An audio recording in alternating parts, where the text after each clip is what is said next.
नमस्कार मंडळी. मंडळींनो, ही जी घटना घडली आहे, ही संभाजीनगरमधील एका गावामध्ये घडली आहे. या गावात एक 25 वर्ष तरुणी राहत होती. आता त्या मुलीचे जे घरचे होते त्यांना वाटलं आपली मुलगी मोठी झाली, तिचं लग्न करून दिलं पाहिजे. म्हणून तिच्या घरच्यांनी तिच्यासाठी एक मुलगा बघितला आणि तिचे लग्न करायचे त्यांनी ठरवलं. मग चांगलं त्या मुलीसाठी स्थळ बघितलं. नवरा त्या मुलीला बघून गेला, पसंती झाली आणि लग्न ठरलं. मग 2 दिवसावर त्या तरुणीचे लग्न हे तोंडावर आलं. घरच्यांनी खूप मोठ्या प्रमाणात तयारी करायला सुरुवात केली आणि लग्नासाठी खूप पैसा पण खर्च केलेला होता. मग अखेर 2 दिवसानंतर त्या तरुणीचे लग्न झाले. लग्न झाल्यानंतर ती तरुणी खूप आनंदित होती. मग ती तरुणी आपल्या सासरी गेली. सासरी गेल्यानंतर त्या तरुणीचे खूप चांगल्या प्रकारे सासरच्या लोकांनी स्वागत केलं. जे काही रीतिरिवाज असतील ते त्यांनी पूर्ण केल्या. मग ती तरुणी सुहागरात्र बनवण्यासाठी आपल्या खोलीत जाते. मग काही वेळानंतर तिचा नवरा येतो.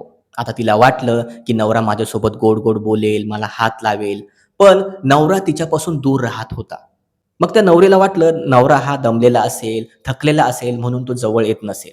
पण 2-3 दिवस झाले तरी पण तो नवरा तिच्या जवळ आला नाही, तिला हात लावला नाही. मग त्या मुलीला आता संशय येऊ लागला. ती नवऱ्याला म्हणाली, की "तुम्ही माझ्या जवळ का येत नाही? मला हात पण तुम्ही लावलेला नाही. नेमकं तुम्ही माझ्यासोबत असं का करत आहे?"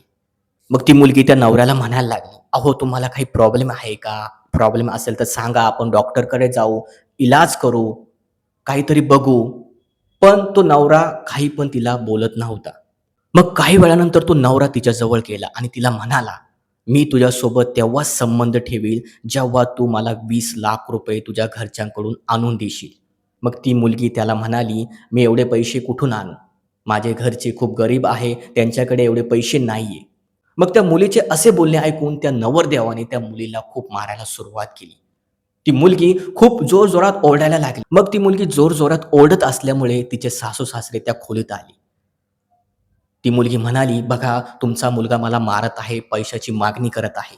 तेव्हा सासू-सासरे पण तेथे गप्प राहिले आणि सासू-सासरे पण ते त्या मुलीला म्हणू लागले, की "तो जो बोलला आहे, ते खरं बोलला आहे. आम्हाला तुझ्याकडून पैसे पाहिजे. तू 20 लाख रुपये आम्हाला दे." आता त्या मुलीची बाजू घ्यायला कोणीच नव्हतं. सासू-सासरे त्यांच्या मुलाला म्हणायचे, "हिला खूप मार. ही जोपर्यंत पैसा आणत नाही, तोपर्यंत हिच्या जवळ झोपू नको." 1 महिना झाला, 2 महिने झाले, ती मुलगी हे सर्व सहन करत होती. ती आपल्या आई-वडिलांना पण सांगत नव्हती. आता त्या मुलीने ठरवलं, की आपण हे सहन करणार नाही. मग ती मुलगी माहेरी निघून गेली आणि आपल्या आई-वडिलांना सांगितलं, की मला नवरा आणि सासू-सासरे खूप छळतात, मला मारतात, माझ्याकडून पैशाची मागणी करतात. त्यावर त्या मुलीचे आई-वडील म्हणाले, की "आपण त्यांच्यावर पोलीस केस करू. ते तुझा छळ करत आहे, त्यांना आपण धडा शिकवू." मग ती मुलगी आई-वडिलांना म्हणाली, की "मी त्यांना समजावण्याचा प्रयत्न करते. आपण असं पाऊल उचलणं हे चुकीचं आहे." मग 10-15 दिवस ती मुलगी माहेरी राहिली. आणि आपल्या नवऱ्याला फोन करू लागली, समजावण्याचा प्रयत्न करू लागली, पण नवरा ऐकायला तयार नव्हता. मग आता गावाकडली लोकं पण त्या मुलीला नावं ठेवायला लागले, की 15 दिवस झाले मुलगी इथंच आहे, सासरी का गेली नाही? मग दुसऱ्याच दिवशी ती मुलगी सासरी निघून गेली. मग सासरी गेल्यावर तो नवरा तिला म्हणायला लागला, की "तू 20 लाख रुपये आणले आहे की नाही ते सांग."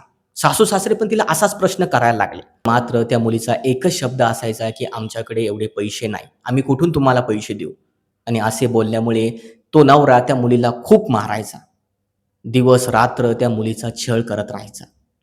मग त्या मुलीला आता आपल्या नवऱ्यावर संशय येऊ लागला आणि संशय आल्यामुळे ती मुलगी जवळच्या पोलीस ठाण्यात गेली आणि पोलिसांना तिने सांगितलं, की माझ्या नवऱ्याचे संबंध एका पुरुषासोबत आहे.